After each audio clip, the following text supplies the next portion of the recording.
आप देख रहे हैं टुडे न्यूज़ 24।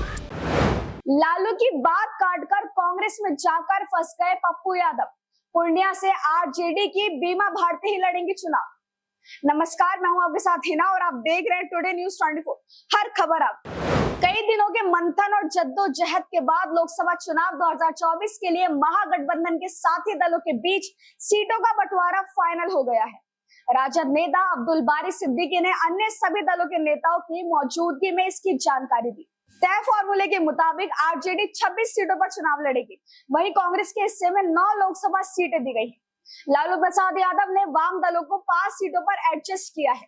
इसमें भाकपा माले को 3, सीपीआई को 1 और सीपीएम के हिस्से में 1 सीट आई है। पूर्णिया की हॉट सीट राजद के खाते में चली गई है। ऐसे में अपनी पार्टी को कांग्रेस में विलय कर देने वाले पूर्व सांसद राजेश रंजन और पप्पू यादव के सामने बड़ा धर्म संकट खड़ा हो गया है। अब वो क्या करेंगे? पप्पू यादव ये घोषणा कर चुके हैं कि पूर्णिया मेरी माँ है और दुनिया छोड़ सकते हैं पर पूर्णिया नहीं। उन्होंने ये भी कहा था कि पूर्णिया छोड़ने से बेहतर होगा आत्महत्या कर लेना।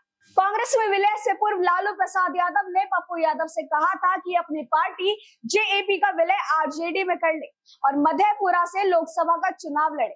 पप्पू यादव मधेपुरा के सांसद रह चुके हैं, लेकिन पूर्णिया लड़ने की जिद में पप्पू यादव ने लालू की बात नहीं मानी। कांग्रेस ने अपनी पार्टी का विलय कर दिया। दरअसल 2019 में पूर्णिया लोकसभा से कांग्रेस चुनाव लड़ी थी। पार्टी ने उदय सिंह उर्फ पप्पू सिंह को उतारा था, लेकिन एडीए उम्मीदवार संतोष कुशवाहा ने उन्हें पराजित कर दिया था।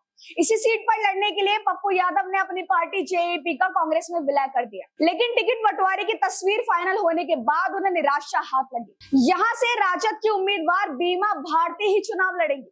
कहा यह भी जा रहा है कि पप्पू यादव के कांग्रेस में आने से पार्टी के बिहार प्रदेश अध्यक्ष अखिलेश प्रसाद सिंह खुश नहीं थे।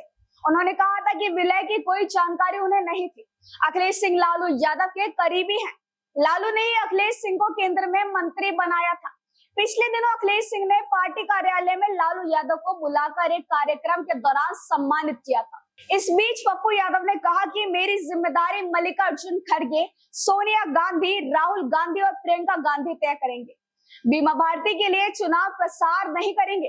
उन्होंने कहा कि पूर्णिया से कांग्रेस का झंडा लहराएगा और राहुल गांधी देश के प्रधानमंत्री बनेंगे। सोशल मीडिया मंच एक्स पर उन्होंने पोस्ट किया है कि सीमांचल कोसी जीतकर देश में कांग्रेस की सरकार बनाएंगे, पूर्णिया में कांग्रेस का झंडा लहराएंगे, राहुल गांधी को प्रधानमंत्री बनाएंगे। बंटवारे में कांग्रेस को जो 9 सीटें दी गई हैं, उनमें किशनगंज, कटिहार, भागलपुर, मुजफ्फरपुर, समस्तीपुर, चंपारण, पटना साहिब, सासाराम और महाराजगंज शामिल है। महागठबंधन के फॉर्मूले में राजद के हिस्से में जो सीटें आई हैं, उनमें गया, नवादा, जहानाबाद, औरंगाबाद, बक्सर, पाटिलपुर, मुंगेर, जमुई, बांका, वाल्मीकि नगर, पूर्व चंपारण, शिवहर, सीतामढ़ी, वैशाली, सारण, सिवान, गोपालगंज, उजियारपुर, दरभंगा, मधुबनी, झंझारपुर, सुपौल, मधुपुरा, पूर्णिया,